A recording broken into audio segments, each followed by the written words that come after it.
સુરતના અડાજણમાં બુટલેગર બન્યા બેફામ બેકાબુ। સુરતના અડાજણમાં આવતા નૂતન રો હાઉસ પાસે બુટલેગર દ્વારા સ્થાનિકો સાથે મારામારીનો વિડીયો થયો સોશિયલ મીડિયા પર વાયરલ।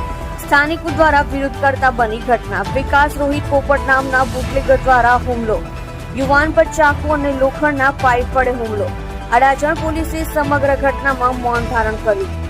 તમે જોઈ રહ્યા છો SD ન્યૂઝ ચેનલ ફેઝલ શેખની સાથે।